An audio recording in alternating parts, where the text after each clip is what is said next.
Hello students, welcome back to another video. आज की video में हम एक बहुत ही अच्छी पोएम पढ़ने वाले हैं ऑन हीज ब्लाइंडनेस, जिसके पोइट हैं John Milton. On his blindness जो पोएम है ये एक सोनेट पोएम है जो जॉन मिल्टन के द्वारा लिखी गई है। BA second semester English literature के सिलेबस में ये सोनेट प्रिस्क्राइब्ड की गई है। देखिए, जो सोनेट होती है एक तरीके की पोएम होती है जिसमें 14 लाइन होती हैं और ये राइम स्कीम के साथ लिखी जाती है। सोनेट दो तरीके की होती है, सब कुछ मैं आपको यूनिट नंबर 1 में पढ़ा चुकी हूँ English literature BA second semester में। एक होती है इंग्लिश सोनेट, दूसरी होती है Italian sonnet. On his blindness जो है ये एक इटालियन सोनेट है जो जॉन मिल्टन के द्वारा लिखी गई है। और आपको मैंने इससे पहले let me not to the marriage of true minds पढ़ाया था जो कि एक इंग्लिश सोनेट है विलियम शेक्सपियर की। चलिए आज इस पोएम को पढ़ना शुरू करते हैं। ये पोएम जो है इसको सोनेट 19 भी कहा जाता है और ये जो पोएम है जॉन मिल्टन ने उस टाइम लिखा था जब उनकी आंखों की रोशनी चली गई थी। लगभग 1650 ईस्वी के आसपास जॉन मिल्टन ने इस पोएम को लिखा था। इस पोएम में पोएट ने अपनी उन प्रॉब्लम्स को बताया है जब उनकी आंखों की रोशनी चली गई और उसके बाद जो प्रॉब्लम्स उन्होंने फेस की वो सारी प्रॉब्लम इसमें जॉन मिल्टन बताते हैं। ये जो पोएम है इस पोएम की थीम है फेथ एंड वर्क, यानी कि विश्वास और कार्य। तो चलिए पोएम को पढ़ना शुरू करते हैं।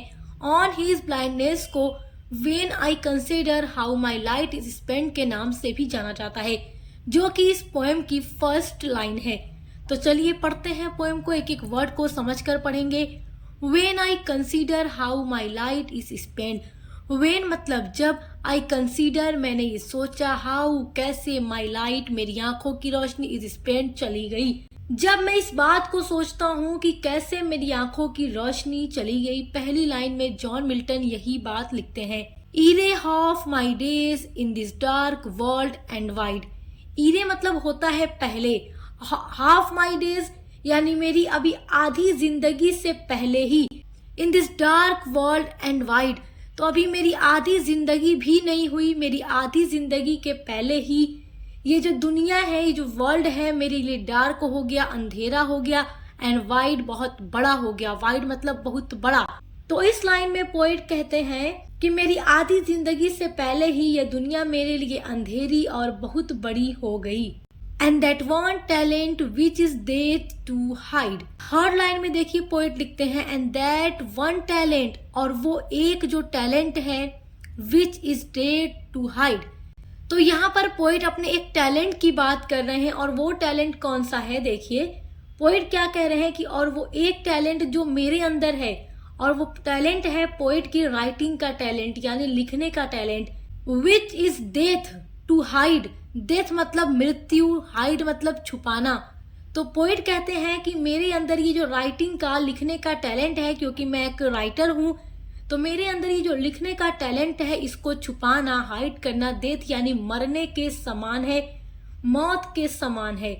लॉज्ड विद मी यूजलेस दो माई सोल मोर बेंट, मोर के बाद ही बेंट होगा, ओके, यहाँ स्पेस नहीं है इसलिए नीचे लिखा हुआ है। तो पोएट इस लाइन में कह रहे हैं लॉज्ड विद मी यूजलेस दो माई सोल मोर बेंट, यानी अंधे होने के बावजूद भी पोएट कह रहे हैं मगर जो मेरी आत्मा है वो अड़ी हुई है गॉड की सेवा करने के लिए। क्योंकि पोएट कह रहे हैं कि उनकी आंखों की रोशनी चली गई, लेकिन जो उनके अंदर लिखने का टैलेंट है उसको छुपाना पोएट के लिए बहुत मुश्किल है। और यहाँ फोर्थ लाइन में पोएट कहते हैं कि मगर मेरी आत्मा अड़ी हुई है, झुकी है, ताकि गॉड की सेवा कर सके अंधे होने के बाद भी। अब देखिए यहाँ पर दूसरा स्टैंजा है, to serve there with my maker and present. To serve यानी सेवा करना, सर्व करना, देयर विथ माई मेकर यानी मेकर का मतलब मेरे बनाने वाले का, और बनाने वाला कौन है, इंसानों को बनाने वाला गॉड है। तो पोएट कह रहे हैं कि देखिए अभी इसके पहले वाली लाइन में आपने क्या समझा है कि पोएट अंधे हो गए हैं मगर फिर भी वो लिखना चाहते हैं और गॉड की सेवा करना चाहते हैं, क्योंकि उनकी जो सोल है, आत्मा है, वो अड़ी हुई है गॉड की सेवा करने के लिए। To serve there with my maker, उनकी आत्मा अड़ी हुई है अपने बनाने वाले गॉड की सेवा करने के लिए। My true account less the returning child. तो पोएट अपने गॉड की सेवा इसलिए करना चाहते हैं क्योंकि वो अपने गॉड को बताना चाहते हैं कि अंधे होने के बावजूद भी उन्होंने अपने जीवन का कैसे यूज किया, वो इसकी सच्चाई गॉड को बताना चाहते हैं। उनकी जो आत्मा है वो बताना चाहती है। तो यहाँ पर पोएट कहते हैं कि ताकि मुझे झूठा ना समझे और मेरा मजाक न उड़ाए, ताकि उनको यह ना लगे कि मैंने अपनी जिंदगी बेकार में जी है। तो अंधे होने के बाद भी उन पोएट को इस बात का डर रहता है कि वह अब वो सारे काम नहीं कर पाएंगे जिसके लिए गॉड ने उन्हें बनाया है। और पोएट कहते हैं कि किस तरह वो सब काम करके मैं गॉड को सर्व करूंगा। यानी कहीं ना कहीं पोएट को क्या है, ये भी है कि जो काम करने के लिए गॉड ने मुझे बनाया है वो काम मैं कैसे करूंगा अब, क्योंकि मैं तो अंधा हो गया हूँ। तब भी वो लिख कर गॉड की सेवा करना चाहते हैं। डोथ गॉड एग्जैक्ट डे लेबर लाई डिनाइड। यहाँ पर पोएट कहते हैं कि क्या भगवान मुझसे आप वह काम कराना चाहते हैं जो मैं अब नहीं कर सकता, जिनको करने के लिए आंखों की रोशनी की जरूरत पड़ती है। तो इस लाइन में पोएट यही कह रहे हैं कि जो गॉड है वो मुझसे वही काम लग रहा है करवाना चाहते हैं जिनको करने के लिए आई साइट यानी आंखों की रोशनी की जरूरत पड़ती है। तो क्या गॉड आप मुझसे ऐसे कोई काम करवाना चाहते हैं? आई फॉन्डली आस्क। अब यहाँ पर पोएट कह रहे हैं मैंने बेवकूफी भरा ये सवाल पूछ दिया गॉड से। और बेवकूफी भरा सवाल कौन सा है? जो इससे पहले पोएट ने कहा है कि वो बताना चाहते हैं गॉड को कि वो अपनी लाइफ कैसे यूज किए हैं और गॉड ने उनकी आंखों की रोशनी ले ली और उनसे वही काम कराना चाह रहे हैं जो जिन कामों को करने के लिए आंखों की रोशनी की जरूरत है। तो अब यहाँ पर पोएट कह रहे हैं कि शायद मैंने ये बेवकूफी भरा सवाल पूछ लिया, बट पेशेंस टू प्रिवेंट। लेकिन मेरे अंदर सब्र है जिसने मुझे बचाया है। अब वो सब्र क्या है वो पोएट आगे लिखते हैं, that murmur soon replies God doth not need. तो देखिए वो जो सब्र है पोएट के अंदर जिसने उन्हें बचा लिया, वो सब्र क्या है, that murmur soon replies God doth not need. इस लाइन में पोएट लिखते हैं कि गॉड को किसी इंसान के कामों की या इंसान की मदद की जरूरत नहीं होती और न ही गॉड को किसी गिफ्ट की जरूरत होती है जो उसने इंसान को दिया है। ईदर मैन्स वर्क और his own gift who best. यानी कि पोएट क्या कह रहे हैं कि गॉड ने जो कुछ भी इंसानों को दे दिया है तो अब गॉड को उन गिफ्ट की वापस से जरूरत नहीं होती क्योंकि उसने इंसानों को दे दिया है। और तो और गॉड को किसी इंसान के भी काम या मदद की भी जरूरत नहीं होती क्योंकि गॉड सब कुछ कर सकते हैं। Who best bear his mild yoke, they serve him best his state। यहाँ पर पोएट ये भी कह रहे हैं कि इसी तरीके से गॉड को मेरी भी जरूरत नहीं है क्योंकि उसे किसी इंसानों की जरूरत नहीं है। Who best bear his mild yoke, they serve him best his state।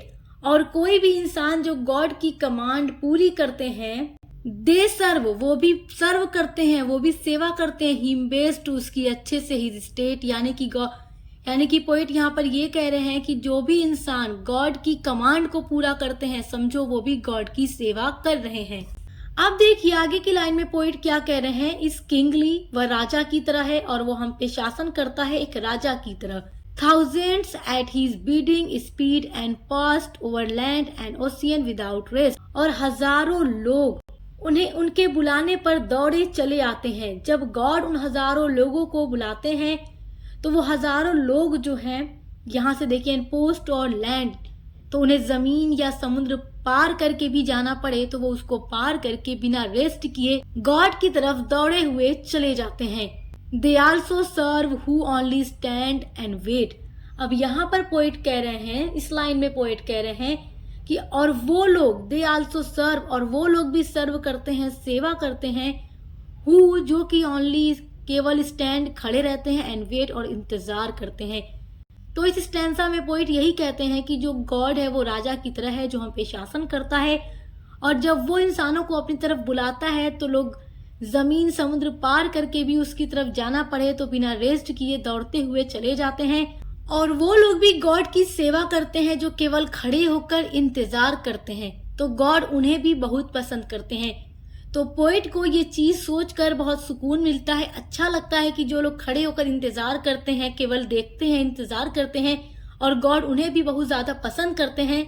तो पोएट ये सोचते हैं कि उनकी आंखों की रोशनी जो चली गई है तो वो गॉड उनसे कोई भी ऐसा काम नहीं लेंगे जिनको करने के लिए आंखों की रोशनी की जरूरत पड़े। तो इस तरीके से पोएट को अच्छा लगता है। तो इस पोएम के अंदर पोएट ने वो सारी बातें बताई है अपने रीडर को कि जब आंखों की रोशनी चली गई तो वो कितना ज्यादा परेशान हो जाते हैं कि वो गॉड की सेवा कैसे करेंगे और अगर जिन कामों को करने के लिए आंखों की रोशनी की जरूरत होगी तो वो काम वो किस तरीके से कर पाएंगे ताकि गॉड को वो सर्व कर सकें। लेकिन फिर आगे उनके अंदर जो पेशेंस है, जो सब्र है, उन्हें जवाब देता है कि गॉड जो है इंसानों की मदद या कामों की उनको जरूरत नहीं होती, और गॉड जो है उनसे भी खुश होते हैं जो केवल खड़े होकर देखते हैं और इंतजार करते हैं। और पोएट ये भी समझ जाते हैं कि जब गॉड ने उनकी आंखों की रोशनी ले ली है तो उनसे कोई भी ऐसा काम नहीं कराएंगे जिनके लिए आंखों की रोशनी की जरूरत पड़े। सो आई होप कि आप इस पोएम को, इस सोनेट को बहुत अच्छे से समझ गए होंगे। तो इस सोनेट से जितना भी आपका मल्टीपल चॉइस टाइप क्वेश्चंस है या जितना भी रिटन क्वेश्चन आंसर है, क्रिटिकल अप्रिशिएशन है, क्वेश्चन आंसर है, सब पर हमने वीडियो अपलोड कर दी है। इसके थीम पर वीडियो अपलोड कर दी है जिस तरीके से एग्जाम में क्वेश्चंस आ सकते हैं। तो आप उनकी तैयारी करने के लिए हमारे चैनल पर विजिट जरूर कीजिएगा। और इंग्लिश लिटरेचर के अलावा भी आपके हर एक सब्जेक्ट की क्लासेस चैनल पे चल रही हैं। आप इंग्लिश के अलावा BA सेकेंड सेमेस्टर में चाहे कोई भी सब्जेक्ट पढ़ते हैं, चाहे वो कार्यालय हिंदी और कंप्यूटर हो या पॉलिटिकल साइंस हो, इकोनॉमिक्स हो, सोशियोलॉजी हो, अदर कोई भी सब्जेक्ट हो, हिस्ट्री हो, कुछ भी आप पढ़ते हैं। उसके अलावा भी बहुत सारे सब्जेक्ट्स हैं जिनका नाम मैं अभी नहीं ले पा रही हूँ। उन सभी सब्जेक्ट की क्लासेस चैनल पे हमारे चल रही है न्यू बैच के लिए, हर यूनिवर्सिटी के बच्चों के लिए। तो देखकर अच्छे से पढ़ाई करते रहिए। Best of luck. हम मिलते हैं अगली वीडियो के साथ।